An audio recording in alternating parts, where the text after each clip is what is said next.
Welcome to tonight's public hearing, June the 25th, 2015. Welcome to those here in council chambers and those who are tuning in online. We have lots of items on tonight's public hearing agenda, 8 items, although almost all of those do not have speakers to them. So we should be able to certainly get hear from people who are here to speak tonight, and very likely that we are able to conclude on items tonight, in contrast to the last public hearing, which was four long sessions worth on one item. So we need a motion to go into committee of the whole. Actually, before we do that, we need a roll call from our clerks. Madam Clerk, we have quorum. Call the meeting to order and ask for the roll call, please. Mayor Robertson in the chair. Councillor Louis. Councillor Stevenson. Councillor Deal. Councillor Jang. Sick leave. Councillor Reimer. Councillor Meggs. Councillor Ball medical leave. Councillor Carr. Councillor Affleck. And Councillor DeGenova. You have a quorum, Mr. Mayor. Thank you, Madam Clerk, and welcome everyone. We need a motion to go into committee of the whole, Council. Councillor Carr moves to Councillor Deal seconds. All those in favor? Any opposed? And that carries. So before we begin on the 8 items on tonight's list, I will just make some brief announcements in terms of guidelines for speakers if you are here to speak on any of those items. So speakers have 5 minutes to make their comments and should limit their comments to the merits of the report that's being considered by council in the hearing. Speakers, we ask, should state whether they are in support of or opposed to the recommendations before council. Speakers may speak once, and if you have further comments you wish to make, you can make them in writing and hand them to the clerk, or you can email them to mayorandcouncil@vancouver.ca. And if you are here speaking on behalf of 3 other people or 3 other organizations, you get 8 minutes, 3 extra minutes to speak. We just ask that those who you are representing identify themselves and are not speaking themselves. You may have questions from council following your remarks. Your 5-minute timer is on the podium there, just to the right of the microphone, and I'll give you a heads up as you approach your 5-minute time. But you may have questions from councillors to follow that, and that I'll let you know if that's the case. And finally, if we don't conclude from hearing from all speakers this evening, we will recess and reconvene on June the 30th, 2015 here in Council Chamber. So we'll begin now with the first item on the agenda, and that's the Heritage Designation, Heritage Revitalization Agreement for 1014 West 11th Avenue, Muir House. Madam Clerk, can you please read the application and the summary of correspondence received? This is an application by James Todd to designate the exterior of the Muir House at 1014 West 11th Avenue as protected heritage property and to approve the Heritage Revitalization Agreement for the site. The application proposes variances to the Zoning and Development Bylaw as set forth in Development Permit Application Number DE418220 to permit the construction of a new secured rental building with 11 dwelling units. The General Manager of Planning and Development Services recommends approval. No correspondence has been received on this application since it was scheduled for public hearing. Thanks, Madam Clerk. We have Marco D'Agostini here, Heritage Planner, to present the application. We have no speakers, so I might suggest that we waive the presentation, unless there's anything you wish to add, Mr. D'Agostini. I'll ask if the applicant team is here to speak and wants to speak to the application. No comments? Okay, I'll give council an opportunity to ask questions of staff or the applicant team before we hear from speakers. Any questions? No questions, so I'll call, no registered speakers on this item. I'll call 3 times. Are there any speakers here for item number 1? Are there any speakers here for item number 1? Last call, any speakers here for item number 1?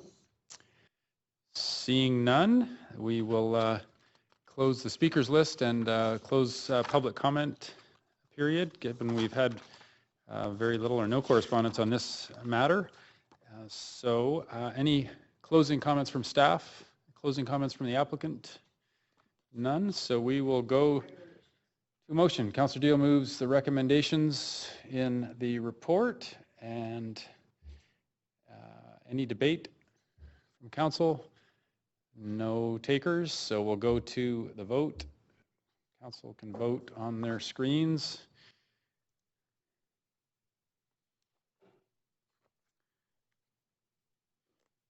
Councillor Louis and Councillor Stevenson.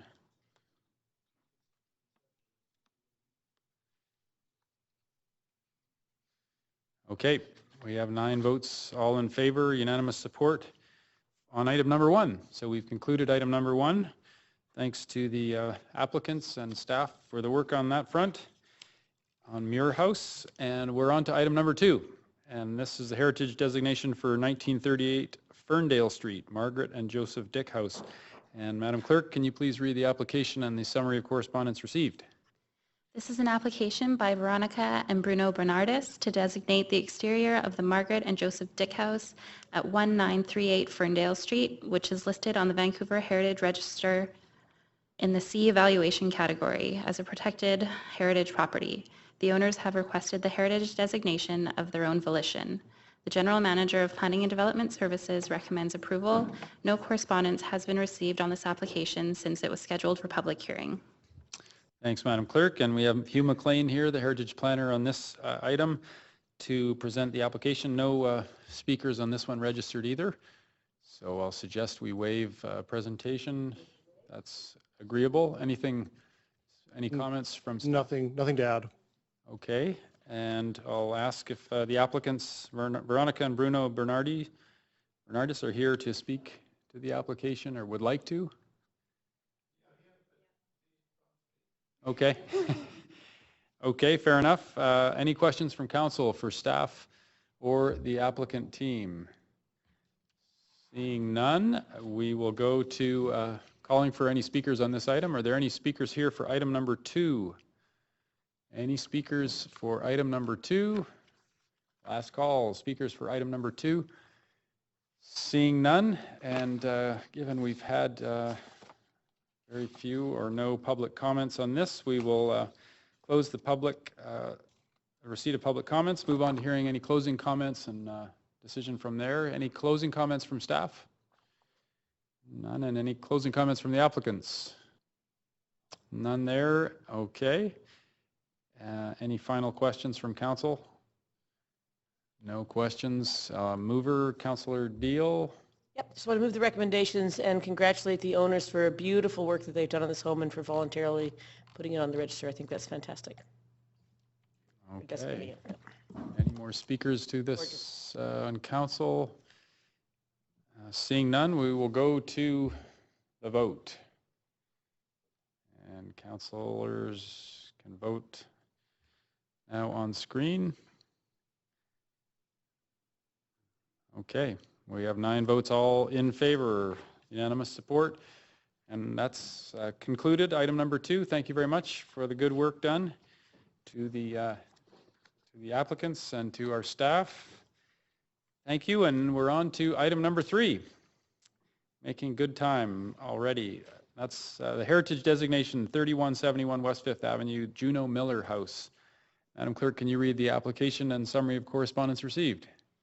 This is an application by Kerr Construction to designate the exterior of the Juno Miller House at 3171 West 5th Avenue, which is listed on the Vancouver Heritage Register in the C evaluation category as protected heritage property. Under development permit application number DE418970, heritage designation of the Juno Miller House is required as a condition of approval. The General Manager of Planning and Development Services recommends approval. No correspondence has been received on this application since it was scheduled for public hearing. Thank you. And we have, again, Hugh McLean here, Heritage Planner. No speakers registered, so I'll suggest we waive the application unless there's anything you wish to add. Nothing to add, no. Okay. Did the applicant team wish to speak to the application? Okay, no comments there. Any questions for staff or the applicant team from council? I'm not seeing anyone on this queue, so we will go right to any speakers on this 3 times. Are there any speakers here for item number 3? Are there any speakers here for item number 3, the Juno Miller House? Last call. Any speakers for number 3? Seeing none, and again, given very few public comments were received, I'll suggest we close receipt of public comments. Move to closing comments. Any closing comments from staff? None. And applicant team, anything further? Any questions from council? For no questions, and Councillor Deal will move the recommendations. Item number 3. Any debate? Seeing none, we'll go to the vote on item number 3.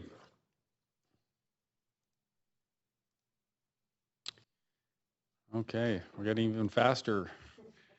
9 votes all in favor. That's unanimous support for heritage designation of Juno Miller House. Congratulations, and thanks for all the good work on that. And we are done with item number 3. On to item number 4, which is a text amendment for 785 West 16th Avenue. And Madam Clerk, can you please read the application and summary of correspondence received? This is an application by Value Property Group to amend CD1 District bylaw number 7166 to add school, elementary or secondary as a permitted use and to limit this use to a maximum floor area of 260 meters squared. The General Manager of Planning and Development Services recommends approval subject to the conditions as set out in the summary and recommendation of the public hearing agenda. Council has received 3 emails in support of this application since referral to public hearing. Thanks, Madam Clerk. And we have Zach Bennett here, our rezoning planner, to present the application. We have no speakers on this item. So unless you have any comments to make, okay, thank you. No presentation needed. Any comments from the applicant team? No comments. We'll go to questions from staff or from council for staff or the applicants. Any questions? Seeing none, we'll see if anyone's here to speak on this item. Are there any speakers here for item number 4? Are there any speakers here for item number 4? Last call. Any speakers here for item number 4? Okay, seeing none, and as we've received very few public comments, we'll close receipt of public comments. Any closing comments from staff? Any closing comments from the applicant team? None. And any final questions for council? No one on the queue. Mover? Councillor DiGenova, you're right there. We'll move the recommendations and any debate. No debate. We will go to the voting queue.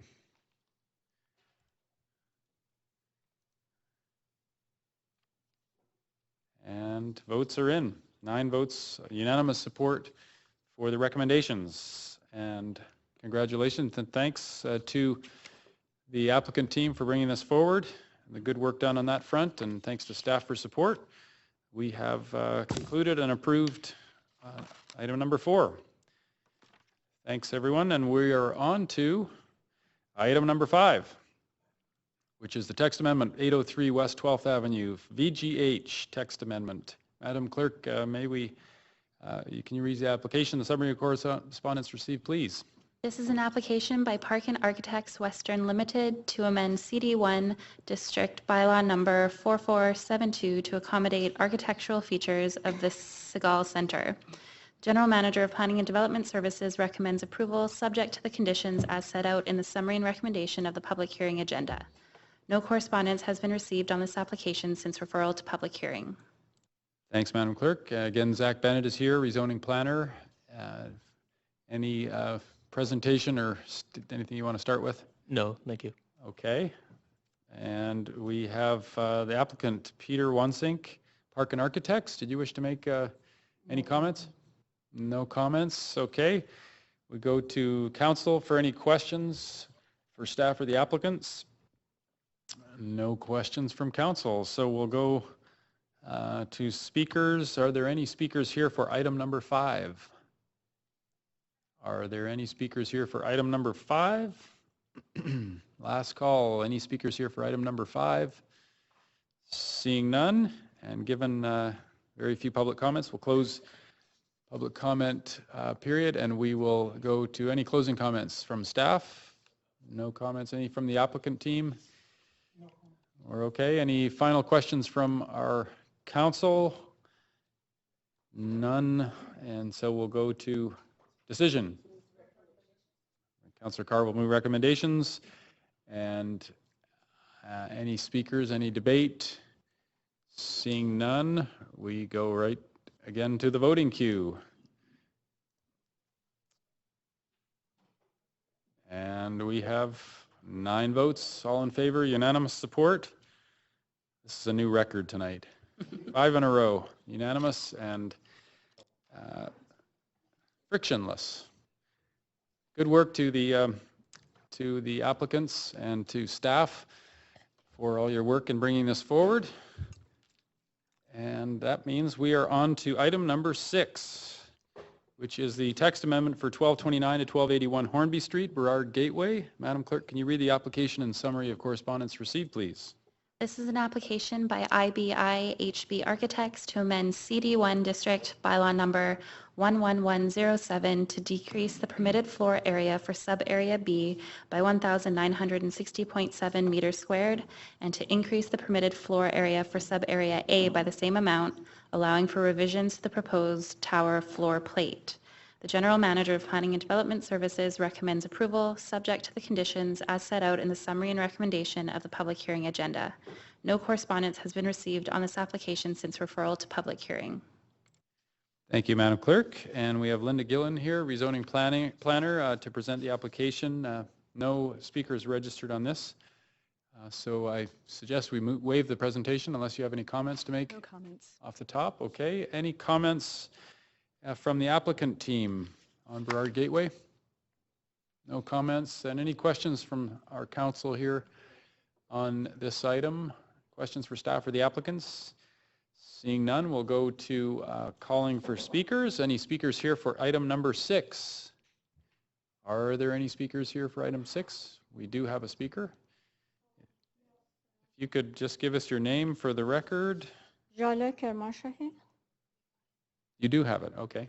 I don't have it on my list here, but welcome. You have the floor. You shift a little over to the microphone there. Right. We'll hear you better. There. I live very close to the area, and I think that Hornby and also Drake, they are very small streets, and this affects the traffic and also adds to this concrete jungle. The beauty of Vancouver is very important, I guess, and that makes Vancouver, and this project is a vast project, but they should have a part for, not just for a few trees on the street. They should have a green area, and that even they are developing. It's the development, and it's good by from one point of, in one on one hand. On the other hand, this should be considered if they are going to do the project. Okay. Thank you. Thank you for coming to speak. No questions from council, but appreciate you being here with your concerns. And are there any other speakers for item number 6 on Burrard Gateway? Oh, hi, my name is Michelle, and I live in the little blue house at 1251 Hornby Street. Okay, could you give us your last name? Rose, R-O-S-E. Thank you. So that's getting knocked down, I'm assuming, and that kind of sucks. But there is no way that you could put in all those, that big population, fill it all up and have ample driving around there. I mean, you can't even, I live in a house and I can barely get out. So you really need to rethink this entire project, because there's no way of getting all those people parked, all those people driving around. It's just a big, like the lady said, concrete jungle. And there's definitely some rethinking to be done. Also, try to save some heritage and stop knocking down the houses around there. So I know you got Mole Hill and you're covered now, but those 2 little houses are awesome and they should be saved. I don't know why you keep knocking them down. Have a nice day. Okay, you have questions from Councillor Carr. If you wouldn't mind taking questions, Councillor Carr has some questions for you. Thanks very much, Mr. Mayor. Thank you for coming and speaking. And so my only question is really, your understanding of what we're dealing with tonight. This project has already been approved in its You're in just its making entirety. it bigger and smaller and two different sections. And if I look at one of the sections, section A actually goes, half of it goes right to the back of the garage area. So, but it doesn't get to the house. So I don't understand, because there's a balcony in between my house and the garage. Will you be knocking down my garage but not my house until section B comes up, or zone 2? Or You know, I totally sympathize with the points you're raising. They're just not what's our I'm ability to seeing today. decide tonight. No problem, mate. This is just about taking out some notched elements in. No problem, I'll leave. Yeah, but thank you for coming. Okay, thank you for coming indeed. And are there any other speakers here? Please, step up. My name is Angela Shiwi. I reside at 1238 Burrard Street, which is adjacent to a further phase of this development project, and I'm going to be off topic for a moment as well. And I excuse the time that this is taking you. However, the lane behind, between Burrard and Hornby, where my building is situated and where my parkade exit is situated, is already almost impossible to exit from. All kinds of deliverers and project preparers are parking there all the time, and I've called 311 a number of times to let them know the license plate numbers, and they're right next to our parkade, and it's been basically ineffective, and a lot of shouting at me for saying, you know, can I please get out of my parkade? And this particular tower, the tall one at Hornby and Drake, has got, as far as I'm aware, I haven't been able to attend one of these meetings previously due to work considerations. As far as I understand, the parkade entrance for the very tall tower is also in that lane. And it is beyond me how all our vehicles are going to deal with this. Some of us need to live downtown because the real estate is less expensive than elsewhere. And we commute, well, over the bridges and into other parts of Vancouver. So it's necessary for work reasons for me to get out of that parkade in a timely fashion. And it's just beyond me to imagine how this is going to be accommodated with all those additional residences in the other two towers. Thank you so much. Thank you. You have questions from Councillor Carr. Thanks, Mr. Mayor. Well, you're right, it's not what we're dealing with, but I do encourage you, after, we've dealt with this through this public hearing and the decisions tonight, I encourage you to contact me, or I'm sure other people on council would be happy to hear from you too. It's not unusual for people to contact us with issues around traffic, if that it's not flowing well in their lane or in their area, and it poses a big problem. So I do encourage you to make that contact afterwards. Thank you. I've done so to city staff, mentioning the fact that all these parkade entrances on this one lane are going to cause all kinds of problems, and I got no reply. But thank you. Thank you very much for coming tonight and sharing your concerns. Are there any other speakers here for item number 6? Last call. Any more speakers for item number 6? Okay, seeing none, we'll close the speakers list and public comments period for this, and we'll see if there's any closing comments from staff. No closing. Any closing comments from the applicants? No closing. Any more questions from council for staff or the applicant team? Okay, so debate, decision, council, someone willing to make a motion on this?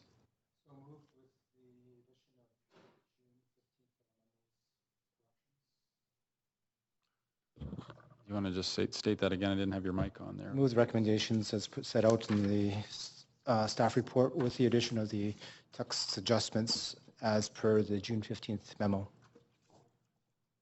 Okay.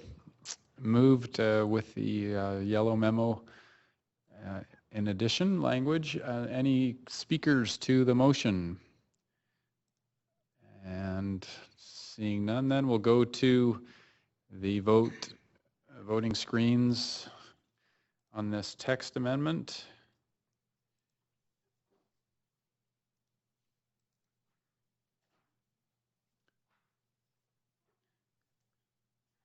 Councillor DeGenova, are you working on that?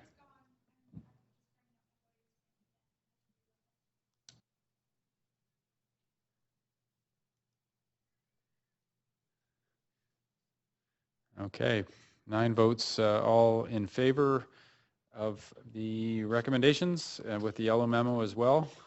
So we have concluded on that item as well, on item number 6. Thanks to the people who came to speak to that item. And again, as Councillor Carr said, if you have any follow-up, don't hesitate to contact members of council on that front with any ongoing concerns. And we are on to item number 7, which is rezoning for 5355 to 5389 Cambie Street. Madam Clerk, can we, will you please read the application and the summary of correspondence received?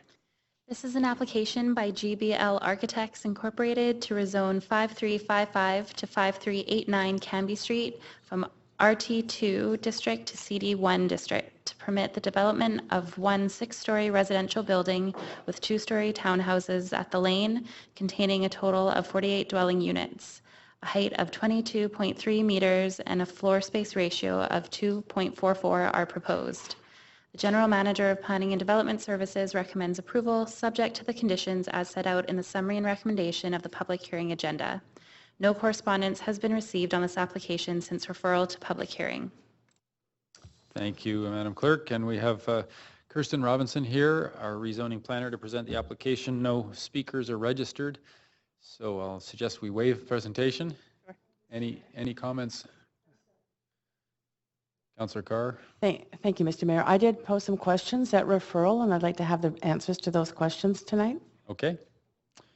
Presentation, or do you want us to Those just... questions. No, just, it's fine. We'll have- I'm fine with just having the answers to my questions. We'll have that opportunity momentarily. I'll ask if the applicants wish to speak to the application. Applicant team here? We're here for questions. Okay, for questions. So we will go to questions from council, starting with Councillor Carr, who sounds like she had asked questions specific to this coming forward at referral. I did. Would you like me to repeat the questions, or are you fine and just... No, I think I'm fine with the question. Thank you. Jerry Evans, Director, Real Estate Services. The question that was posed at referral was, what is the $55 CAC? What percentage of the land lift does that represent? When we look to establish a CAC, we're looking to establish a percentage of 75% of the land lift. And that is a consistent approach we use. So to answer the question, it is 75%. Great. Thank you very much. You're welcome. Okay, and I don't have any more questions from council to staff or the applicant team, so we'll ask if there are any speakers here for item number 7. Are there any speakers here on item number 7? Last calls. Any speakers here for item number 7? Seeing none, and given very few public comments, we'll close the public comment period, and we'll go to any closing comments from staff. Any closing comments from the applicant team? Okay, any final questions from council for staff or the applicant team? Seeing none, it's decision time. We have a mover of recommendations. Councillor Deal will move the recommendations. Any debate from council? Seeing none, we go to the voting screen. Council can register their vote on the screen. That is done. 9 votes, all in favor of the recommendations. That item is concluded. Thank you for the work done to applicants and staff on that rezoning. And we are on to our last item of the night. I think this might be a record, 7 items in such a short period of time. That's an encouraging sign. We're on to text amendment for 520 West Georgia Street. That's the Telus Garden animated sign. Madam Clerk, can you please read the application received and the summary of correspondence received? This is an application by Enrique Partners Architects to amend the sign bylaw to allow a 7.5 meter by 11 meter retractable screen with electronic copy in the form of projected video images on the west facade of Telus Garden between the 16th and 18th floors of the 22-story building. The proposed screen will feature video art and community programming, as well as limited tenant recognition for Telus Garden tenants who sponsor video programming. There will be no advertising for products or services. The screen will animate the building and precinct, which is in close proximity to the Granville Street Entertainment District and to the existing and anticipated future location of the Vancouver Art Gallery. The General Manager of Planning and Development Services recommends approval subject to the conditions as set out in the summary and recommendation of the public hearing agenda. Council has received 13 emails in support of this application since referral to public hearing. Thank you, Madam Clerk. And we have Heather Burpee here from Planning to present the application. We do have a couple speakers registered, and we may have some more here to speak to this. So if you do have a brief presentation, that would be great. I do. Yeah, there were several questions you wanted answered. So good evening, Mayor and Council. I'm Heather Burpee with Planning and Development Services. And I'm just going to take you through a quick review of the sign bylaw amendments. What do I do? Oh, whoops. There we go.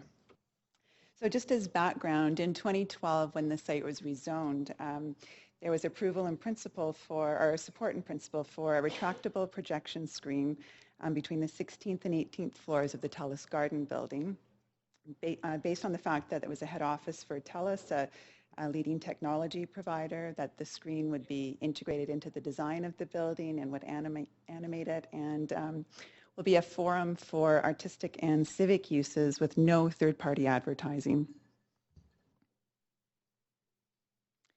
So this just shows the surrounding context of the sign. So the Telus Garden building is the green building on Georgia Street between Seymour and Richards, and the sign is on the west facade of the building facing Seymour Street, and directly across from it is an office tower, the Scotia Tower. And so the screen faces the commercial office district generally. And it's, as mentioned, it's nearby the Granville Entertainment District and the Art Gallery, Queen Elizabeth Theatre. And I've identified the nearby residential uses, but I'm going to come back to those in a moment. So the proposed video projection screen would be 7.5 meters high by 11 meters wide and located in the 3-story Sky Garden, which is between the 16th and 18th floors of the 22-story building. The screen will be housed in the ceiling of the Sky Garden and won't be visible when it's retracted and not in use. And so it'll be inactive during the day. Their office is behind where the screen is located in the Sky Garden. It will be lowered at night and in use when it's dark. So 6 projectors will be located between the raised floors in the building behind the mesh screen and powered by solar panels on the roof. Because back projection technology is visible in low light only, the screen will only be in use after dusk. So amendments to the sign bylaw are required as the current bylaw does not have a definition for electronic copy or the screen type. So new definitions are proposed, and they're consistent with the work of the sign bylaw review, which is currently underway and will be completed later this year. The review is looking at approaches to addressing new sign technology with the intent to reduce the number of one-off sign bylaw amendments that are necessary. So the amendments will also include regulations for size and height of the screen, restrict the hours of operation to between dusk and 11 p.m. So the hours of operation will actually vary seasonally. Require the sign to be retracted when it's not in use. It will restrict the brightness to a maximum of 330 candelas per meter squared. And I'm going to talk about what that looks like in a little bit. And it'll also restrict the size of the tenant logo to 10% of the screen area. And again, I'm going to come back to that in a moment. So the screen will display cultural content, community programming, and city-sponsored public service announcements. No advertising for goods or services will be allowed. Generally, the video will run in 20-minute loops, although it's not restricted to that to allow for some flexibility in special programming, and the content will be administered by TELUS and Westbank and secured through a legal agreement. 90% of the screen time will be dedicated to cultural community programming, so that's 18 minutes in a 20-minute loop will be a minimum of 60% of professional licensed student film, video, and art. And the remainder can be community programming and TELUS TV produced content, which might include local events, footage such as the Vancouver Sun Run or the Jazz Festival, although those won't necessarily be aired concurrently with the event because of the restrictions on the hours of operation. And so of that 18 minutes of cultural programming, a maximum of 25% or 4.5 minutes can include the logo or slogan of a TELUS Garden tenant in association with a video clip they've sponsored. So the logo cannot exceed 10% of the screen area, as I mentioned, and cannot overlay any licensed professional or student art content. So that will not appear on the screen at the same time as those clips. And so these are two examples on the screen of TELUS produced content with a logo on the screen at the same time. So you have a sense of what that might look like. And at referral, council asked about the number of tenants in TELUS Garden, and it's anticipated that there'll be between 8 and 10. And the remaining 10% of screen time will be reserved for the city public service announcements and programming. So 2 minutes of the 20-minute loop, and they'll include advertising of upcoming events and performances by nonprofit arts organizations and video artwork. And that content will be coordinated by cultural services, and it'll operate similar to agreements for signs at the Robson and Granville Signs and CBC via the Vancouver Live video screening program. And so this is just an example of a clip from a video that has appeared on the other signs. And a legal agreement will secure the airtime for the city public service announcements, and will secure the right for the city to request an annual review of screen programming, content, operation, and administration. It'll also secure the cultural content of the screen, and require that the review committee include a recognized art professional and independent video film professional, both of which will be approved by the city. And it will also have clauses for the maintenance and operation of the screen and provisions regarding liability, indemnity, and default. And so council also asked how the content committee can continue to receive input from the public, and a contact will be set up by the committee to receive input, and contact will be available online, contact information available online. So these next two slides just illustrate the view of the screen from the street, so you have an idea of what it will look like when it's in operation. So this is the view looking east down Georgia Street at 3 different intersections. So on the top left, it's a bit hard to make out, but that's from the intersection of Howe and Georgia, Granville in the middle, and then Seymour Street on the right. It's not visible from Richard Street behind it.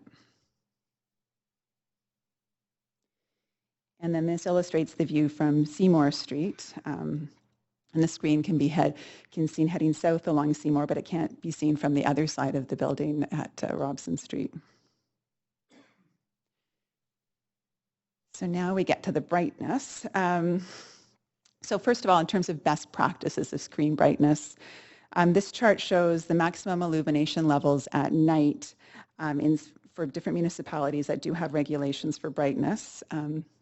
They're measured in nits or candela per meter squared. It's the same measurement, and it's measuring the amount of light leaving the screen or digital display.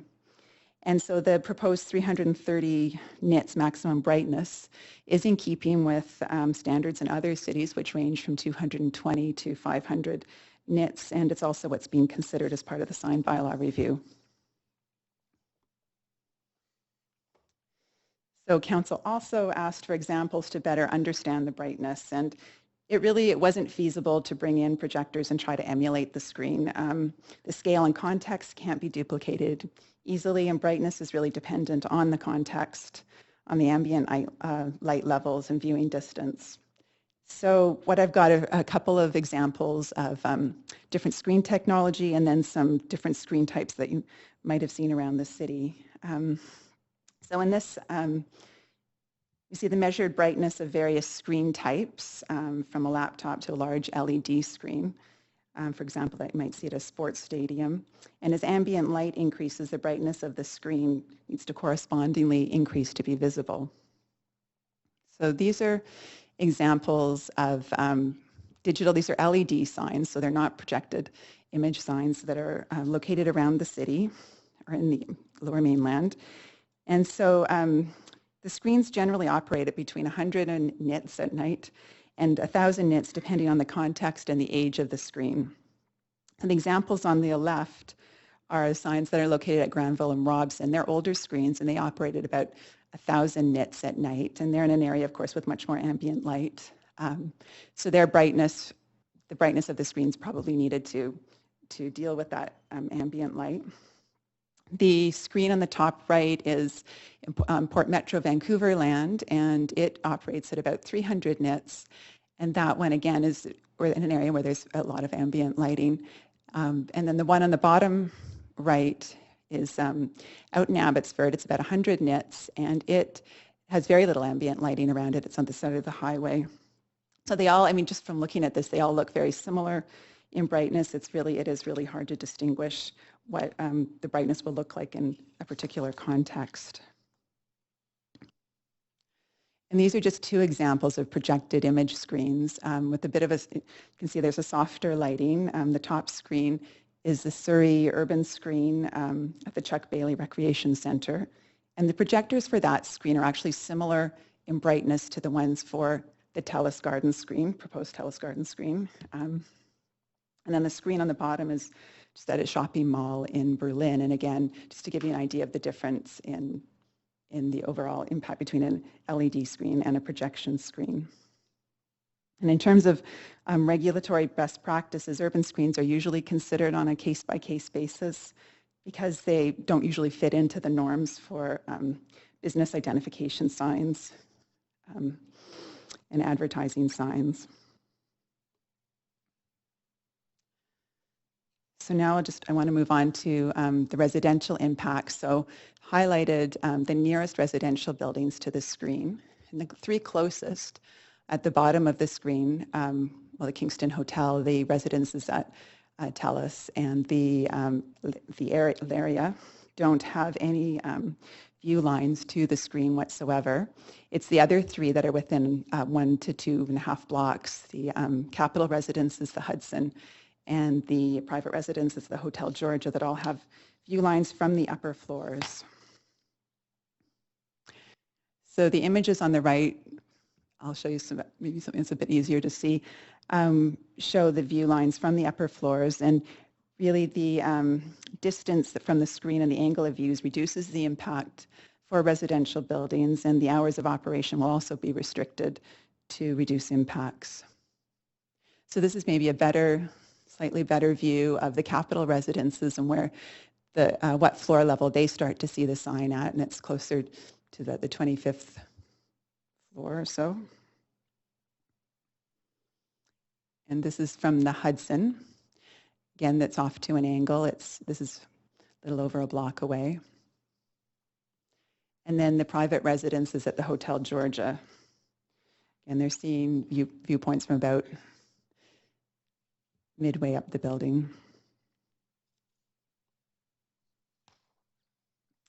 So the other concern council had was around the impacts on traffic and safety. So I just note that there's a recent study done by the Transportation Association of Canada, and they created a set of road safety guidelines for digital billboards. And when they looked at all the studies, they found that really they're very inconclusive about the actual impacts of digital signs on traffic accidents. It's really hard to take into account all the different factors that come into play. They did note that digital displays do increase glance frequency and duration of glance, so that's something that they did find was conclusive. But generally, the impact of a digital screen varies with what the context and what's around it. And so you can see with the images on the side the impact of a digital billboard that's alone on a roadway with no other distracting elements around it. And as you go down to the bottom image, we've got a digital sign in an urban context. The impact of that individual sign is much different. So in terms of the TELUS Garden sign, it's unlikely that the screen's going to interfere with the visibility of traffic signals or intersections because of its 16th floor location. It's also not going to cast any glare on drivers at that location. So the images on the sign, the images on the right show the view line to traffic lights compared to the screen, and they're completely out of the sight line of drivers as they approach those traffic lights. But traffic data will be monitored to determine impacts on road safety. And then finally, just to sum up what we heard from the public, there was an open house held in February. 55 people attended and we received 56 response forms. 25% were in support of the screen as a venue for art and animating the building and the precinct. 65% did have concern about illumination and content, and were concerned about how the screen would be used. And 10% were supportive if there were conditions imposed that would regulate the hours and the content. So we feel that the proposed regulations and legal agreement do include measures to address the concerns. And at the open house, several of those who had concerns about the screen noted the impact of the sign at the Terry Fox Plaza. The sign's owned by BC Pavco. It's not approved by the city. It contains third-party advertising only. Now, there are other nearby screens also at CBC in Robson and Granville. They contain third-party advertising as well, although they do include some public service announcements. They operate 24 hours a day. It's a very, very different situation with those screens. So TELUS Garden will have no third-party advertising, will be turned off at 11, and will be a venue for arts and culture programming. That concludes my presentation. Okay, thank you for that. We will go now to the applicant team for any comments that they want to offer. No comments, so we'll go to questions from council, for staff, or the applicant team before we hear from speakers. So I've got Councillor Meggs first. Thanks very much, Mr. Mayor and Ms. Burpee. That was helpful. I think I'll start at where you left off and work back. 65% opposed is, 2 to 1. And you mentioned the TELUS sign, but before we get to, do you have any idea where they were from? Were they people who were residents of the buildings that you had contacted because they were in the view, or were they other folks? There were a variety of folks, and the majority certainly were concerned about the Terry Fox Plaza sign. I think of the folks who live within the immediate radius, we didn't have that. We had, I think, 11 people who came out lived within the immediate vicinity and could possibly have sight lines to the sign. So of those 55. Yeah, you mentioned you may not have this handy, but it would be interesting. The area of the TELUS sign is, I assume, the largest in the city. How does it relate to the BC Place sign is the largest in the city, and to my way of looking at it, and I wonder how it compares in size to the TELUS proposal. I don't know the dimensions of the Terry Fox Plaza sign. I don't know. If there's a proponent could check. TELUS, I think, runs the sign, but the other one is relative brightness. TELUS does not run the signs. Oh, they don't? Okay, that's the other one. What about any idea about the brightness of the BC Place sign compared to this? I don't. It was very hard to find that information. Generally, signs. Well, it's 24 hours. It's 24 hours, and it's an LED screen, and those screens can vary from 100 nits to 10,000, and so there's depending on how it's programmed and the time of day. I assume. And the time of day, exactly. Yeah. Okay. We spent a fair amount of time on the advertising, but one of the signs was not a sign, and one of the light displays that I heard a lot of controversial concerns about was the public art display in the back of a building. It was an amenity in the back of a building on Pender, which was visible from the living rooms of people and residences behind. And I think in that case, it was the proximity, the the display was programmed to evolve and flash and so forth. So they would have, I presume pulsing lights and that kind of thing in the room. Is there any sense of how that would unfold in this case? Like it would be such a, I guess your suggestion is it's such a small area from the distances that would be seen that, what I find contradictory about it is it looks extremely small in the pictures, so small as to be almost impossible to follow from the street. I'm not sure. I mean, advertising at that level from that distance. Well, I guess it's not really advertising. I think it will be most visible for pedestrians along Georgia. Oh, community service announcements. Yeah, community. I mean, but really the visibility I think is intended a lot for pedestrians along Georgia and Granville. It will sort of pick up there, and so it isn't. Yeah, and from a distance, I mean, I'm thinking further down Georgia, there are a lot of buildings in the way. I don't know if you want to. I have a couple more questions, but I've lost track of my timer. Okay, good. Looks like I'm doing okay so far.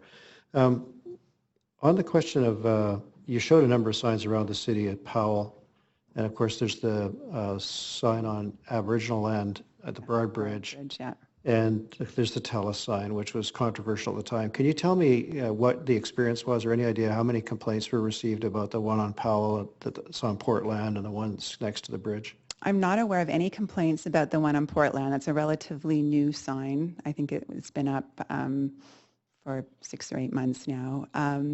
Burrard Bridge, I'm aware of some concerns, and it was around actually specific screen programming. Content oriented. Yes, it was around content. It is visible to many residences on the north shore of Burrard, of the creek, I would assume. Yeah, I'm not entirely aware of what the complaints were. I mean, there's also the screen at Canada Place. Again, those are out of our control, so we don't know that we hear all of the complaints about those. Okay, and my last question is about this content feedback loop. I mean, my perception is, and I guess in my own home, I never found it that difficult, but because I was very seldom in the room, but a sign since removed from BC Place that faced south, I could see the changing light patterns in the room and so on. And I think it would be irritating if they were flashing or pulsing or so on.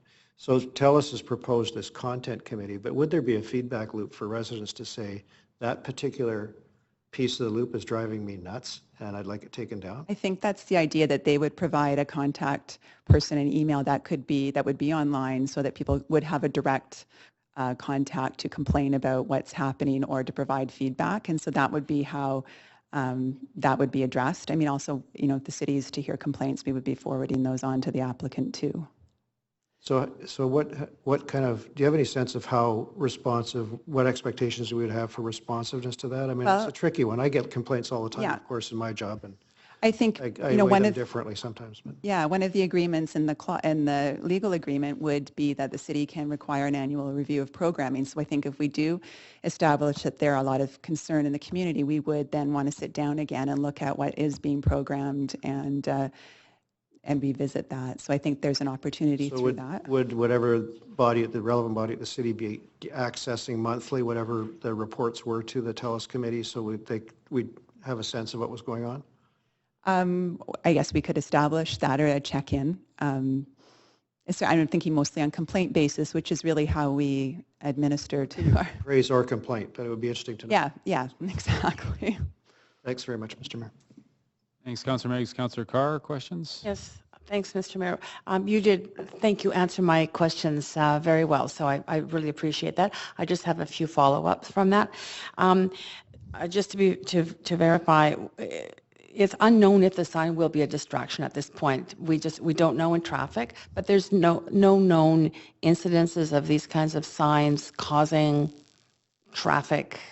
That's problems. where the studies say they're inconclusive. Yeah. I think there's so many factors that come into play in an accident. I mean, it seems kind of intuitive that if there's additional distraction, that would be an issue. But I think that there's lots of distraction in an urban area anyhow. And so they've never been able to tie the presence of a digital sign with an increase in accidents. But that is something that our engineering group has agreed to look at, the ICBC stats, so that we can follow up if there is an issue. Yeah, no, and I appreciate the fact that you stated clearly that it's not going to be a distraction from where the signals, the Yes, lights are. yeah, So they're that's different fine. sight lines. You know, it's interesting to me that it's up there at the 16th to 18th floor, and I walked that block. You have to really kind of look up to see that location. Are there other instances where these kinds of screens are at that height above the street level and intended for people at, like pedestrians at the street level? You know, when I was looking at sort of what other screens were around the world, a lot of the screens were sort of meant for artistic uses, and sometimes they were whole building facades. They occurred in many different varieties and forms, and so there wasn't a sort of, with these screens more than billboards or advertising screens, there's a huge variety in what is out there. Okay. And one final question. Thank you for the map around the residences. My understanding from that is that within the block, the residences that are there won't have sight lines on it. So it's further than 1 block away. And the Georgia Hotel must be two and a half, almost 3 blocks right. away, yeah. And the other ones are beyond 1 block away as well, right? They're just over a block away, and there are, you know, many buildings in the way of certainly of the lower levels, yeah. So the impact will be only certain residents' windows from those upper floors, not all of them on those upper floors because of the sight lines, is that right? That's correct. Okay, thank you very much. Okay, that is all for questions for staff and the applicants. So we will go to our speakers list. And I have David Cookson, our first registered speaker, followed by Clifford Murray. I know David Cookson, sir, and you are not David Cookson. I think David Cookson, your first registered speaker.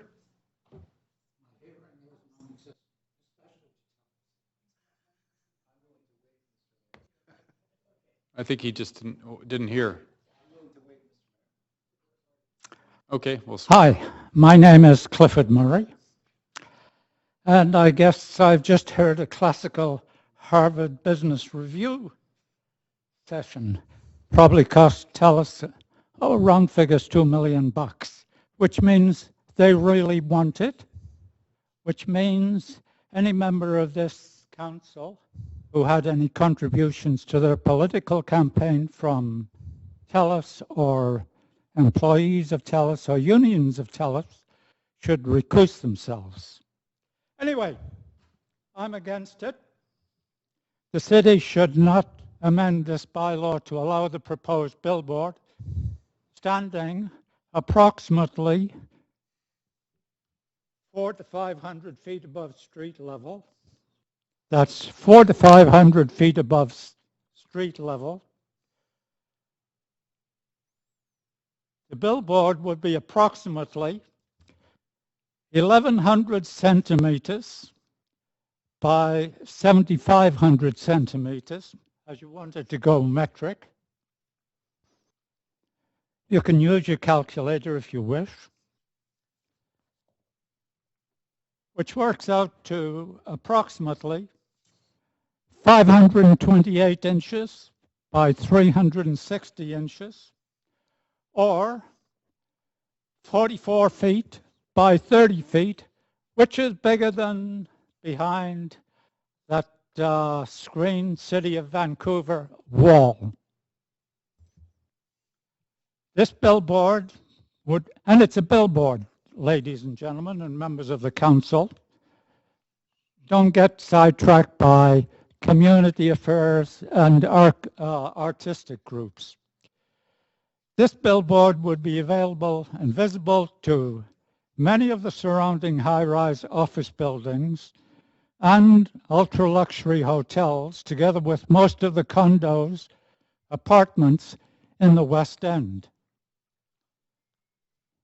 The illumination can vary depending on who wants it, and the night, how dark is it, how foggy is it raining, through the day, is it sunny? You can put any kind of response you want on illuminosity. And if this sign bylaw is amended to allow this, it sets a precedent, allowing all of the owners of neighboring buildings to apply for approval to build similar billboards. And I again repeat, billboards, not public announcements. Don't want them on their buildings.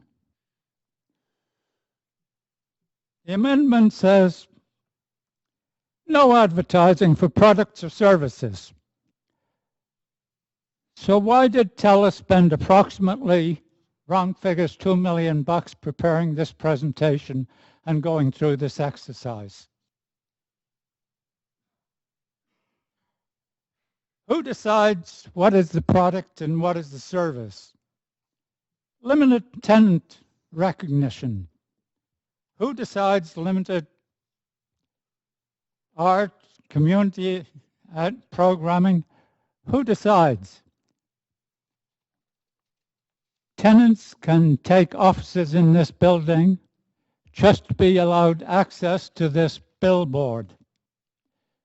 Imagine the Shangri-La Hotel saying, we'll take an office in this building because people who stay at the Georgia Hotel, the Four Seasons Hotel, will see this billboard from their hotel bedroom windows. And this entertainment area is so violent that the city closes off part of this area on weekends and big game nights. Recently, within the last 2 months, we've had thousands and thousands of marijuana smokers illegally smoking because it is against the law in Canada, not Vancouver, not BC, but the whole of Canada. Marijuana is illegal. But this city allows thousands of people to smoke openly on Granville Street, Georgia Street, Hornby Street, House Street, at no cost to the city or no revenue to the city, put it like that. Cost, yes. It seems to me the policing costs were somewhere in the region of $75,000. Give or take a few thousand. So that is your time. I haven't asked for comments yet. Yeah, we have questions for you from Councillor Carr. Oh, I think that was a holdover, Mr. Mayor. Or was it? Okay, we'll get off the PUTS sequence and stay Okay. strictly. Well, you're actually over your 5-minute limit, so you could want to wrap it up with one sentence, please. Cutting to the chase, I'll say the present city bylaw should not be amended to allow this type of billboard on the side of city center buildings. Okay, you have a question from Councillor Meggs. Do you live in, I've got to tell you, no, did you, my hearing is almost non-existent, which is why I shout. My kids all say, Dad, get a hearing aid. I don't need. You might say I've got tunnel vision, the same as TELUS wanting to get this passed. I do not want to see the city centre of Vancouver become full of giant screens on various buildings. okay, do you mind telling us roughly where you live? Do you expect you'll see it from your home? Not sure. No, Mr. Moore? I'll wait for the vote on city council. Okay. Kind of hard. Oh, TELUS wants to make some comment from Harvard Business Review. West 12th. Okay. Just down from here. Okay. Thanks very much. Thank you very much. And when I cycle over the Cambie Street Bridge, and my bike is locked up downstairs, it may not be there when I go out. I sure hope it is. I remember the public sign in front of the BC Place, right as you cycle north. You can see it from the seawall. Okay. Thank you very much for coming to speak. Our next speaker is David Cookson.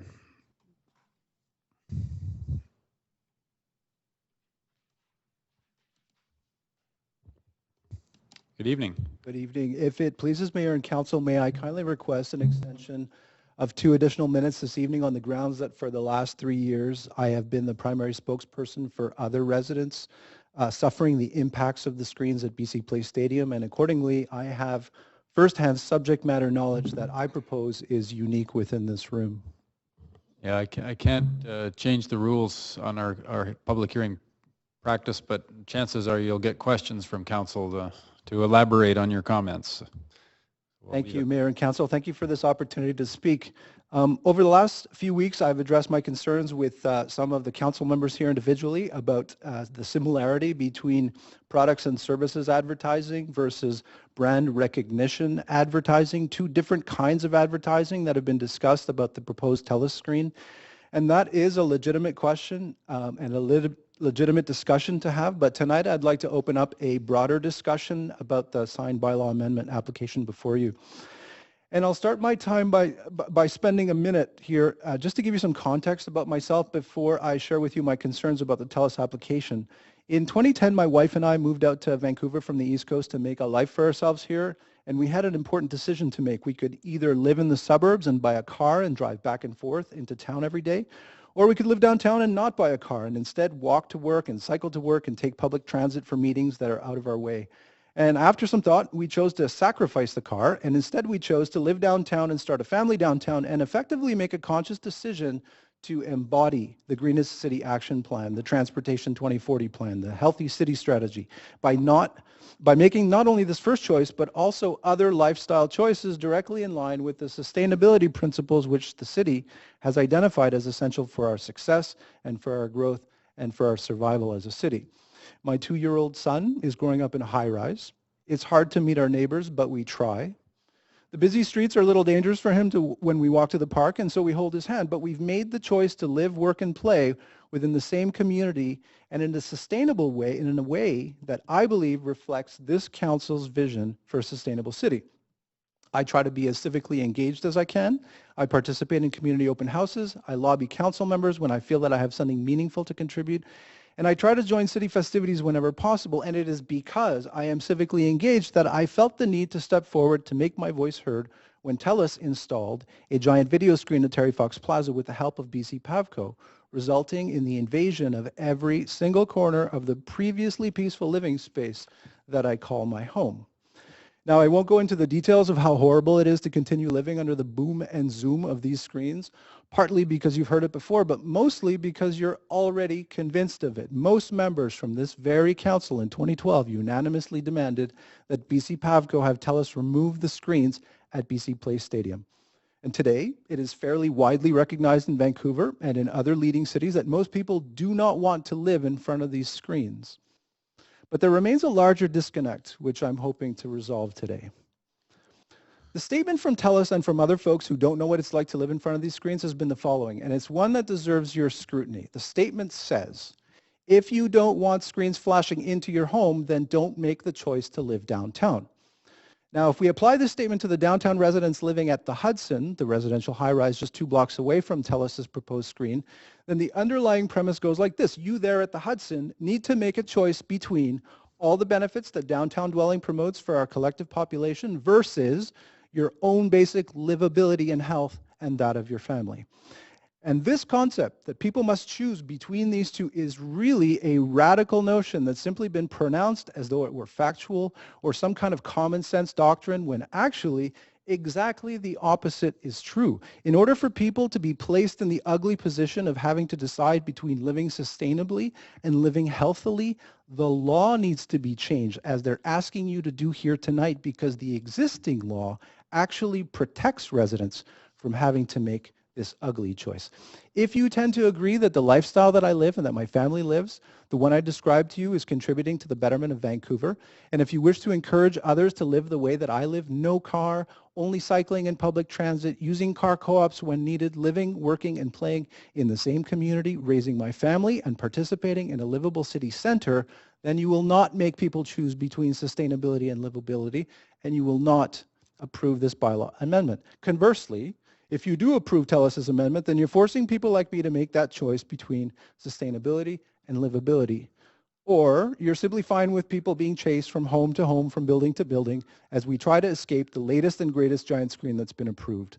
I am proposing that by approving today's amendment, Council would be asking people to live sustainably by living in dense communities through other city initiatives, and then at the same time, Council would be designing a city that makes this very lifestyle unbearable. I'll just wrap up here by addressing over a your bit time. You do have questions, though, and if you have a sentence to wrap up, and then we'll go to questions. I had a paragraph to wrap up, and so I'll simply urge you to vote no on this amendment. Thank you. Thank you, and Councillor Carr. Questions? Yeah, thanks very much for coming tonight. And if you had an additional point to make in that last paragraph, by all means, go ahead and make it. Oh, thank you, Councillor Carr. I'll just wrap up here by addressing a bit of a misnomer, which is still floating out there. It has been said that commercial development is as important and objective for City Council as creating a livable city.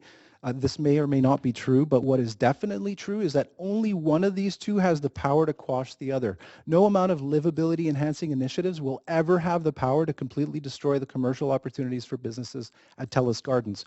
But do not doubt for a second that a single giant screen installation, such as the one proposed, has the power to completely destroy livability for hundreds of families.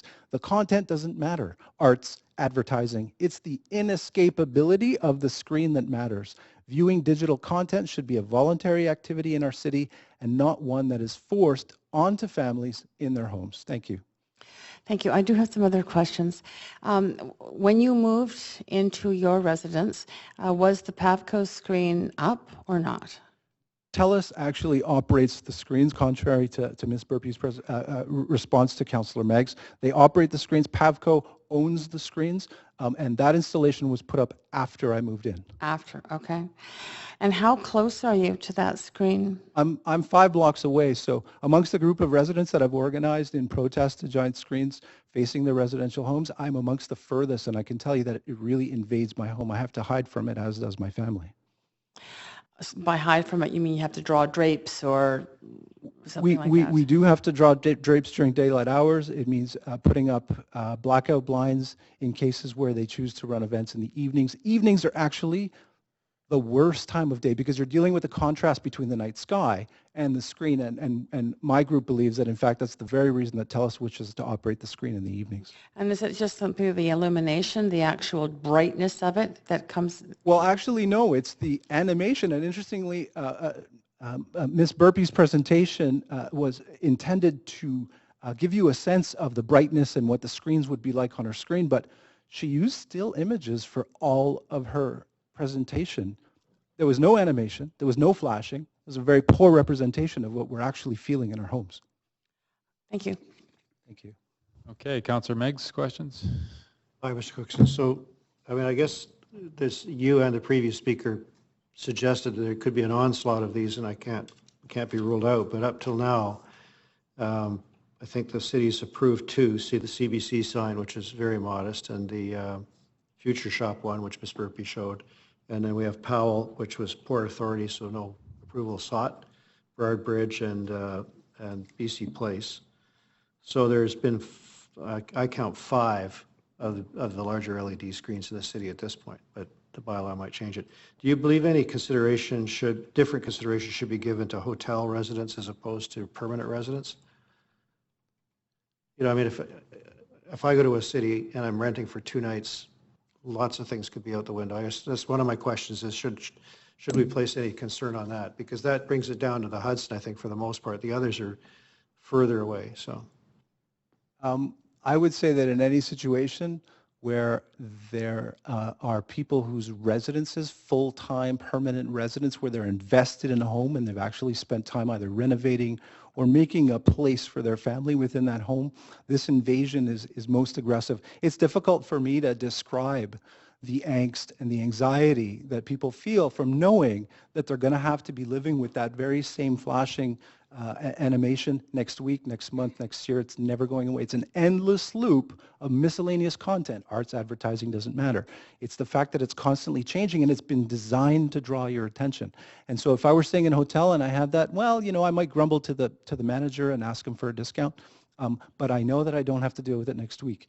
Residents who are subject to that type of harassment need to deal with it all the time, and we've been suffering now for many years in front of the other screens. So what's your reaction to the Ms. Burpee's suggestion that the intensity of the light, the nits, I find it hard to take that unit of measurement seriously. But anyway, these nits are at 300, which seems to be at the low end of what's permitted in other cities. What's your feeling about that? Yeah, you know, the proponent has put forward these units of measure that would tend to convince us that somehow this giant screen has a level of intensity lesser than a handheld smartphone, which is really unbelievable. And actually, the spokesperson for the proponent went on the news shows and claimed that the brightness would be no different than that of normal office lights on a building. It's a fantasy. These screens have been designed to draw our attention. Ask yourself for a second, what is the sole purpose of the screen? To draw our attention and to stimulate our field of vision. That's what it's for. And so this idea that it's this kind of non-noxious, inert, nice, friendly screen that they're going to put up, it's a total fantasy. Obviously, the screen is there to draw attention. And so it would be unthinkable to imagine a case where residents facing that very same screen would somehow miraculously be exempt from that same visual stimulation. Okay, so we put aside the issue of branding and all that kind of thing for a while. Let's just talk about the animation part and the flashing, because you keep reverting to that. I can understand why you might. So if it was a still presentation that's say dissolved from one to the other every 10 minutes, that wouldn't meet your concerns. It's a concern if it moves, if it changes, and that's really these screens are all about. One of the reasons they're excited about it is because they can put all kinds of stuff that's going to draw their attention. Imagine, they're claiming that they can draw people's attention on the street 16 stories up. You know what kind of attention-seeking animation is required in order to draw people's, I can only imagine what kind of attention-seeking animation is required to draw people's attention up 16 stories. And so, what's the loop length on the big sign at BC Place? Do you know? Well, I know because I'm, you know, my poor family is facing that, and so they intersperse advertising. But if I can just make a comment about these civic announcements, you know, we know from anecdotal evidence that nobody. And I'll ask for people to raise their hands here. If anyone has ever learned about any kind of civic activity or any kind of public announcement has ever been learned about by standing there for 18 minutes and watching a screen, waiting to be informed about an event, it doesn't happen. We know this anecdotally from the screens on Granville and Robson at the Future Shop. Which are largely seen to be a rather large failure in every aspect. Yeah, I didn't want to go to the Future Shop one because the council of the day had high hopes for it, and I never paid the slightest bit of attention to it, and I don't know anybody who does, which makes me wonder if there's a danger of overreacting to this one. So my last question, because I think I'm probably over, but just one more if you don't mind, Mr. Mayor. So this feedback loop proposition, and not the loop of the tape, but the possibility of direct input to the content management. What's your reaction to that? I would say that sounds like an excellent, you know, mitigation strategy for problems that you're going to face within our city for screens that are not facing residential homes. There were ways to put up a screen that would not be facing residential homes. And let me just make it clear that my concerns are strictly about that. I have personal opinions about giant screens. I don't like them. But so what? That's not what I'm here to talk about. I'm here to talk about residents that are receiving this into their home. And I would say that by voting in favor of tonight's amendment, you're actually setting a precedent because city staff are in the process, as you know, and as you've mentioned, of reviewing the sign bylaw. And they're looking at cues, for cues from you. And this is, I would argue, the most important judgment that's going to be made. And that's going to shape the sign bylaw as we move forward. So I would strongly urge voting against. Okay, that's your time, Councillor Meggs, and you have no more questions. Thank you very much for being here. Thank you all. Mr. Cookson, and I'll call now if there are any other speakers here for this item, item number 8. Are there any more speakers here for item number 8? And last call, any more speakers for item number 8? Okay, seeing none, we will close the speakers list and we will move to closing comments from staff. Did you have any closing comments? None. Any closing comments from the applicant team? No comments from applicant team. I've got Councillor Meggs. Is that a holdover or were you first on the queue? That's a holdover. Okay, we've got Councillor Affleck first with questions for staff or applicant team. Thank you, Mr. Mayor. Just a quick question regarding the precedent-setting comment came in for both our speakers. I'm wondering if you can clarify or help us understand what this means on a larger sense for us as a city. Is this precedent-setting? Will it impact the decisions moving forward, or the report that's coming back to us sometime in the future? No, the direction that we're heading in with the digital sign regulations is looking more at business identification and advertising on a very different scale than what this screen is proposing. This, as I mentioned earlier, screens like this would always have to be considered on a case-by-case basis to look at their merits and impacts. So that is not something that the sign bylaw will address a lot of other digital advertising signs, and we're seeing more of those, but this sign I don't think will be precedent setting in that sense. So it's likely that even with any new bylaws that we pass in the future, that most of the sign decisions will come, especially related to digital, but would come through us anyways? Not necessarily for other digital signs. I mean, there will be regulations around other forms of advertising signs. This bylaw needs to address billboards. The bylaw needs to address first-party advertising. But in terms of the screen like this, it doesn't really fit into those categories. Then it would be really hard to write a regulation for that in the bylaw because it defies all of the other standard signage categories. Okay, thank you. All right, Councillor Carr, questions? Yes, thank you, Mr. Mayor.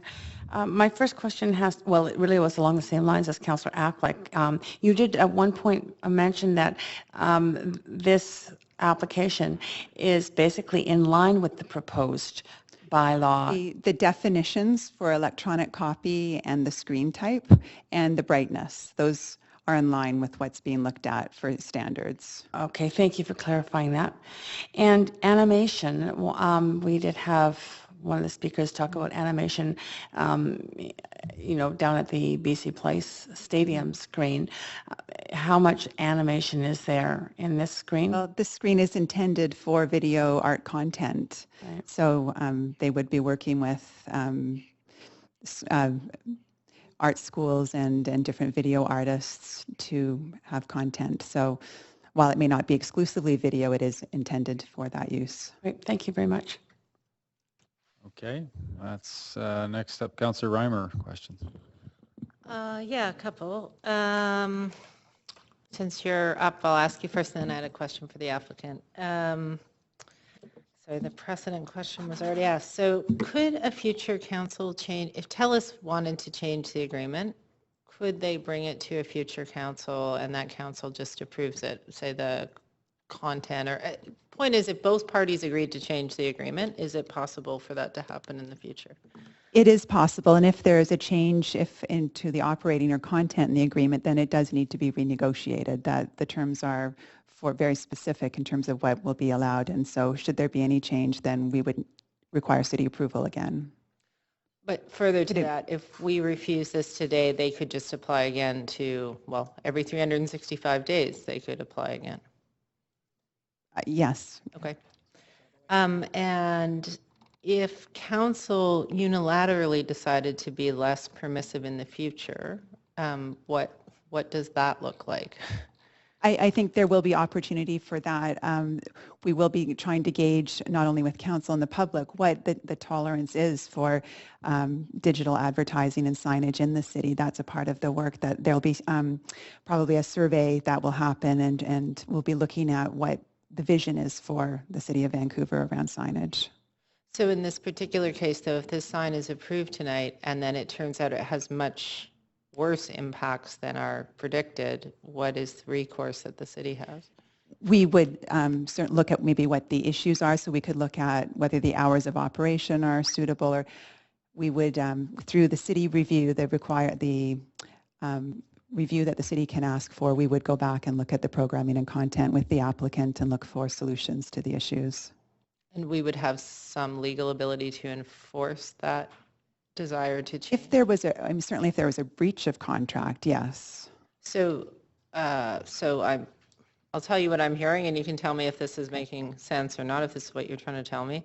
So when we approve it, we're approving it based on our understanding of the expectation of performance. If it doesn't meet those expectations, you would have some ability to enforce to that level of expectation. That's correct. And through the potential annual review of the sign content. If we're hearing concerns, we will take them to the content committee and we will work through those. Question, if a tenant came in that reflected poorly, and I was trying to think of an example, and all of the ones that came to mind were American nonprofit organizations that have some notoriety, and I'm sort of hesitant to say them, but let's just say that say they had a tenant that we, just was beyond societal expectations about what could appropriately be. I understand they can't send a message, just a logo, but I can think of some tenants where even that would be. So if it was something that was publicly offensive, the Canadian advertising standards actually would apply to what's on the screen, and there would be recourse through that. Okay. Okay, so my last question's for the applicant. That's the one I was thinking of, actually. Yeah. Sorry, we were just discussing hypothetical tenants, but I did want to ask the applicant a question. Oh, the question was, why does TELUS want to do this? It doesn't seem to have a great business case behind it, although it's not really up to us to tell us how to do your business, but it would be useful to get a sense of that. Sure, just to clarify, the sign is not a TELUS application, it's application by the partnership between TELUS and Westbank. Yeah. Sorry, the application is not an application by TELUS directly. It's an application from the partnership between TELUS and Westbank directly that run TELUS Garden and developed that project unitely. The proposal for the media facade, like Ms. Burpee explained, was envisioned in our original design of the building back in 2011/2012. It was never intended to be an advertising screen. It was never intended to sell anything, and we've never modeled the screen as a revenue generator. We've never expected to make any money off of it. And just like we put a lot of time and effort and dedication to great architecture, we believe that the screen would add something to the public realm that wasn't currently there today.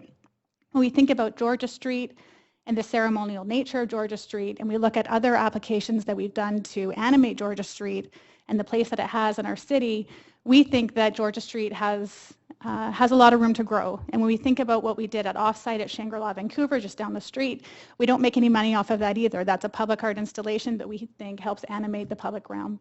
And so when we looked at TELUS Garden, our desire and our dedication was always to provide something on that property that gave back to the community and gave back to the public spaces in a interesting, stimulating way. And we went through a lot of different ways to try to do that on the site. We landed at this media facade on the edge of the building, and that is what we've done. You're absolutely right. There is absolutely no business case behind it. We don't make a single dollar off of it, and it will continue to cost us money year after year as we program it and pay TELUS TV studios in the building to manage the content on that screen. To that end, we've spent countless hours reaching out to the arts community. We've met with the Vancouver Film Festival, Vancouver Film School, the Push Festival. I know many of those community organizations have sent in their letters of support for this application.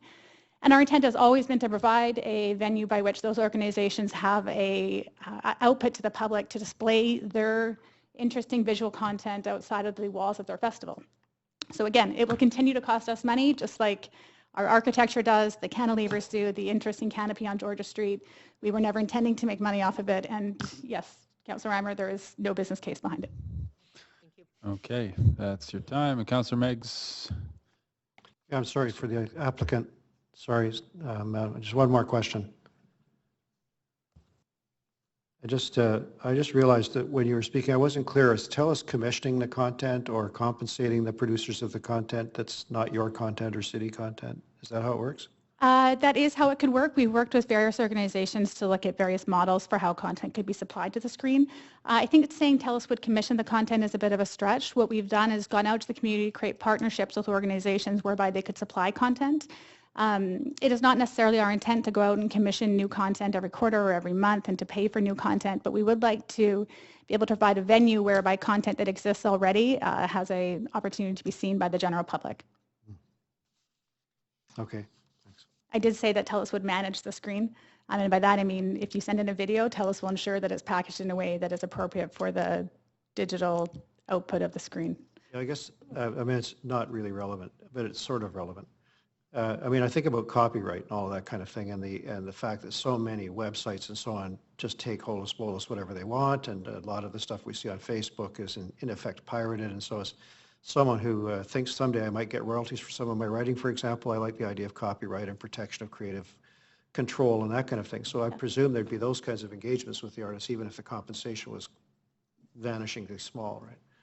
Yeah, we followed the CARFAC. I'm sorry, I might have the acronym wrong. We followed the CARFAC guidelines as to what's fair and equitable for reimbursement to artists whose, when appropriate, whose content is showed on the screen. So this content committee, would it, for example, reach out to First Nations artists and Aboriginal artists and say, we want to showcase you for a few months? Is that the kind of programming you're going to do? I mean, I just wonder how passive and active it will be, because it's a bigger contribution to the public realm if it's supporting, otherwise marginalized artists and that kind of thing.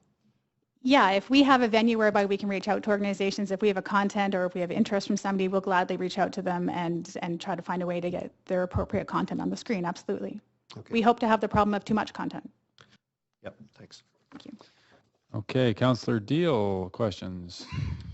Actually, I had questions that Councillor Reimer has asked most of them, and Councillor Meggs as well. I'm prepared with the motion now, if that's appropriate. Okay. Yep, I don't have anyone else on the queue, so go ahead. I will move the recommendations. We've heard well the response to the concerns of residents, the very valid concerns of residents, and I'm absolutely without question that people will be watching to see if this causes problems and letting us know if it does. I note under the draft programming and content conditions that we do have that, we can have that annual review, which I suspect that if we are getting complaints, we will certainly kick into a review process. I also note that the two of the content committee members, one of whom is an art professional and one independent video or film professional, are to be approved by the City of Vancouver. So that gives us some measure of control over the people who will be making these content decisions. I think Councillor Meggs had some excellent questions around that. And I do believe that it is an opportunity and is seen by many in the cultural and arts community as an opportunity for people to see their work. Frankly, I noticed the Burrard Street the billboard on Burrard's Bridge, but I don't really notice the Future Shop one. So I'm hoping people notice this at 16 to 18 floors above the ground. But TELUS is confident, or TELUS in concert with Westbank is confident that this will provide a decorative element for their building. And I hope that it does indeed promote people noticing the artists that are being in the not-for-profits that are being featured there. So I'm happy to support this and look forward to seeing it implemented, and I'm assured that it will be well monitored. Thanks, Councillor Deal. Councillor Carr to the motion. Yes, thanks, Mr. Mayor. I think I have to cast my vote on this application based on this context, which is that as a city, we, I think, have pursued a path which is different than many other cities, and it's a really laudable path, and that is to encourage people to live downtown. There's many cities whose downtowns are dying because they don't encourage residential development. So we not only have people living downtown, we are actually encouraging more people to live downtown, and we are encouraging people with families to live downtown. So therefore, it's our responsibility to make sure that when we do that, we consider the built environment and the impact of that built environment on the residents who we are encouraging to live downtown. In terms of built environment, I think we have lots of bylaws that look at things, and we recognize the importance of access to air and light, and we recognize the importance of mitigating noise. Our noise bylaw says no construction, heavy noise after 8 p.m., for example. So that brings me to artificial light. I think probably most of us around this council table are aware of the fairly great volume of articles which point to the negative impacts on the health and well-being of people with artificial light at night. In fact, a motion was brought forward by Councillor Ball on this very issue in terms of having a reduction of light in our night sky. And I think particularly the digital projections and animated screens, these things are very distracting, and particularly for people who might have young children who want to sleep at night. And I don't think it's good enough to say black things out, because there's also the desire to have access to light and air, and how important it is to have, to be able to open a window, for example, and get the air to come in. If you have to black it out, that's not going to work very well. So for me, protecting the livability of our downtown is my most important motive in the vote that I'm casting tonight, and I will not be voting in favor of this proposal. Okay, thanks, Councillor Carr. Councillor Affleck? Thank you, Mr. Mayor. I think that both councillors have made good points on both sides of the issue. I think that we have a decision to make tonight about signage downtown, but I think that from what I've heard regarding this specific sign, that the light factor at 330 candelas is not incredibly bright. I think that the fact that it will not be running after 11 o'clock or in the daytimes is positive. I do have an issue with regards to whether or not there's advertising or not on here, or what advertising constitutes. Having a logo on a giant screen, no matter, is advertising. If you're a sponsor of an event, part of what your value of being a sponsor is having your logo on various signage. And so not to say there's no value to having logos on this sign is I think incorrect. I think that has value to whoever gets their logo on there. So I think we should be honest about that here today, that there is a value to having your logo on signage of this size especially. But that being said, I think that the overall concept of this sign and what its goal is will be quite interesting, and will be certainly along that area of Georgia Street. Will certainly engage, I think, people walking along there, and I think it'll be quite interesting. But I certainly understand the residents who spoke tonight, and certainly the signage at the stadium. We've been clear about that problem, and we've tried to, as Councillor Meggs, I think 3 years ago now, to deal with that through a motion and through council here. But I feel this one is quite different, and our staff have assured us this is not precedent setting. And I feel confident that this sign will work quite well and not be intrusive as people are thinking it might be. So I'll support it, but I certainly will be looking to staff and the neighbors to keep us informed if it does get overly obnoxious in their lives. Thank you. Thanks, Councillor Affleck. Councillor Reimer? Thanks, Mayor Robertson. Yeah, so I've been elected now for 10 years. God, feels like forever. 3 years on school board and 7 years here, and have never once cast a vote in favor of a sign in public space. We are required to have an open mind, and I do listen carefully to the material that's brought before me and weigh off the merits. But have a very difficult time with the concept of corporatization of public space, and I am extremely sympathetic to the concerns that Mr. Cookson has raised. So all to say that it would take an extremely high bar for me to get to a place of feeling like I could vote in favor of a sign. On this one, I hummed and hawed for quite a few months now since it was first put out to public hearing, and really tried to understand the merits of it. I would say that I was initially quite opposed to it. Having got to know the details of it more, I am persuaded that it's at least worth trying. I think the content, I appreciate Councillor Affleck's point on logos, but the size of the logos, any one of the tenants could have publicly displayed permanently on the side of the building. And in this case, they're actually choosing to do it for much shorter time period of a day for many months of the year. So I'm not that concerned about the logos which are allowed on buildings for tenants.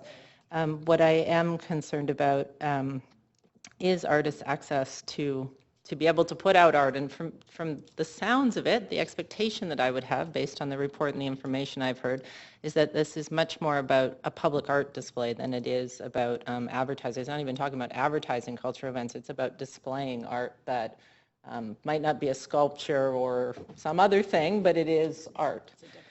I've found, you probably won't like to hear this, Mr. Cookson, but your comments about Robson and Granville actually did tip me a little bit. I was hovering, but I actually really enjoy the Robson and Granville sign because it's one of the few places I do get that kind of information. As an environmentalist, I rarely pick up printed material. I don't have a TV, so that is where I get information.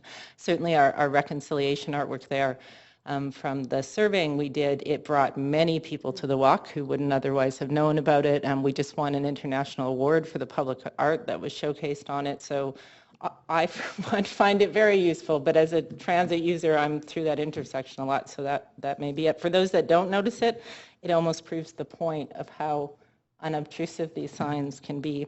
The technology, right, Heather, Councillor Deal was just saying she's not as tall as me, so I have a better sight line. The technology, I have to admit, seems a little too good to be true, and it's why many of my questions were focused on what level of intervention, how often we could intervene, and at what level we could intervene if it does turn out to be more obtrusive than noted. So I will definitely be, my expectation would be that an annual review would be a minimum, and that if problems are arising, this may become a very frequent event, and we would need to exercise a much heavier level of intervention. The last thing I wanted to note is on this point of downtown living.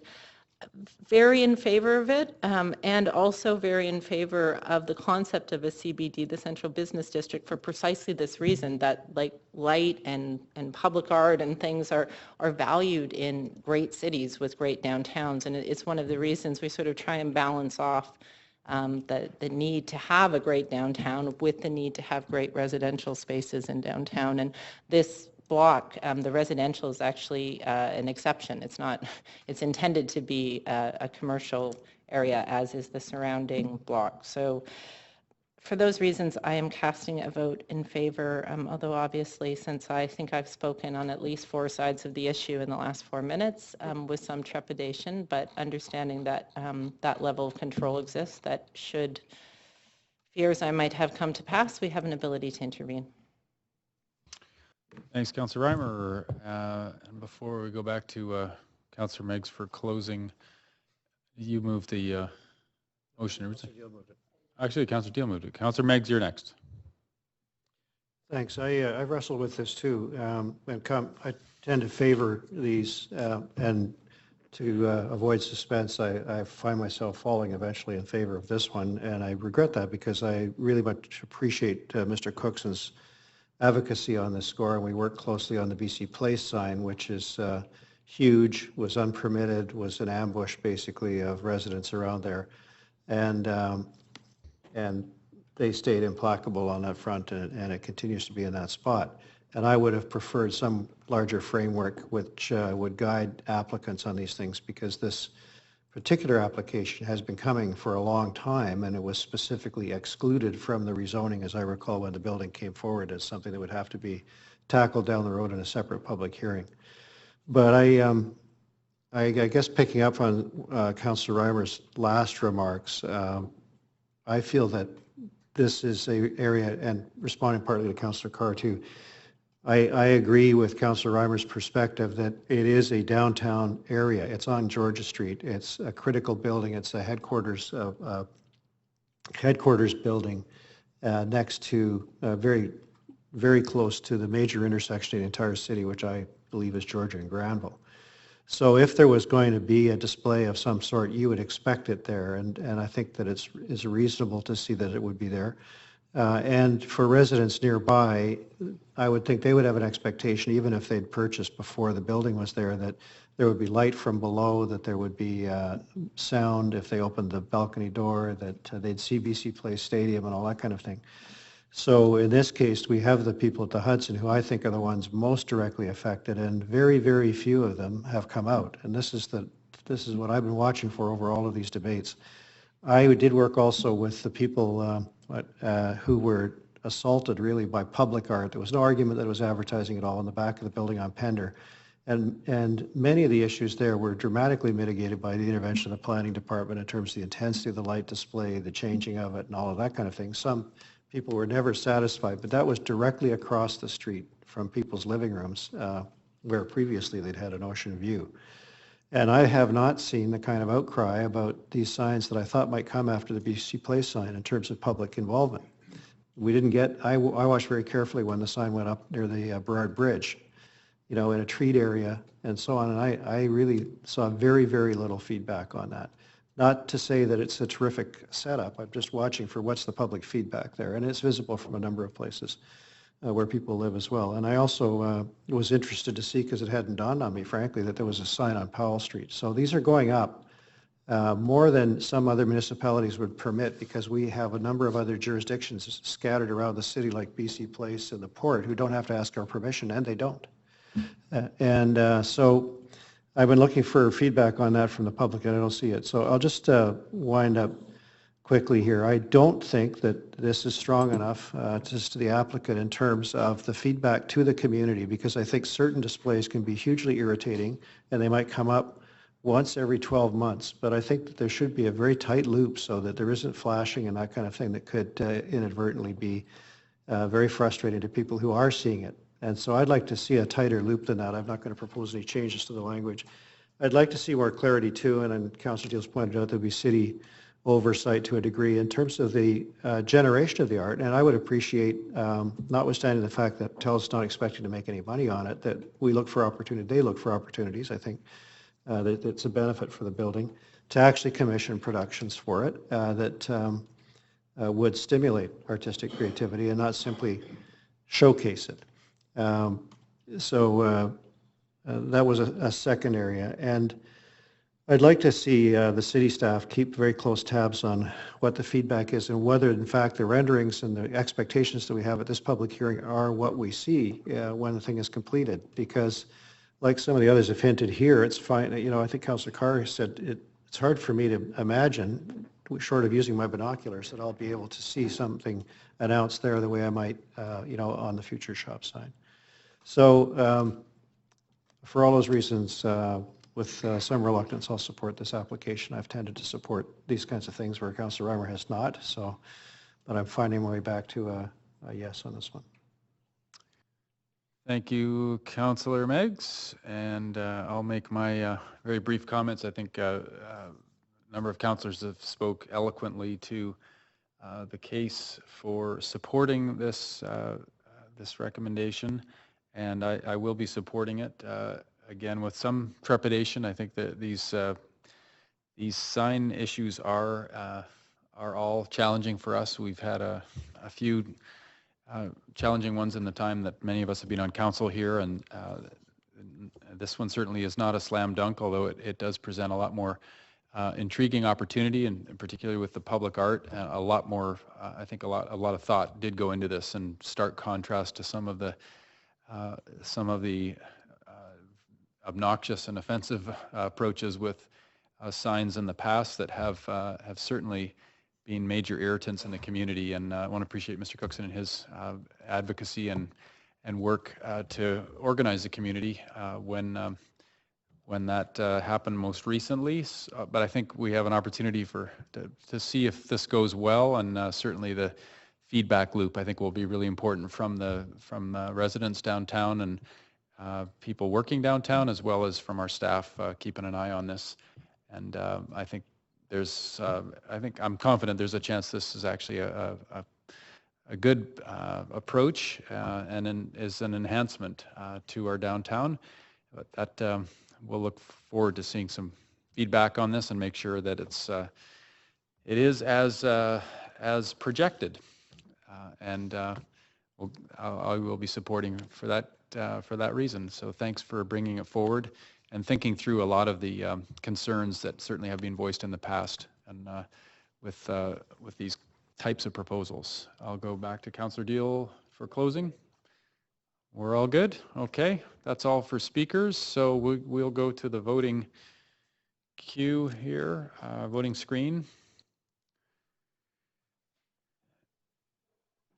And councillors have all voted. 9 votes. We have 8 in favor and 1 in opposition. Councillor Carr opposed. Motion carries. Thanks again to those who came to speak on this as well and had feedback for council. And thanks to the applicants and staff for the work on this. And that means we have concluded all 8 of the items of tonight's public hearing, and we need a motion to rise from Committee of the Whole. Councillor Carr moves. All those in favor? Any opposed? None opposed? That carries, and we need a motion to adopt the report of the Committee of the Whole and instruct the Director of Legal Services to prepare and bring forward the necessary bylaw amendments.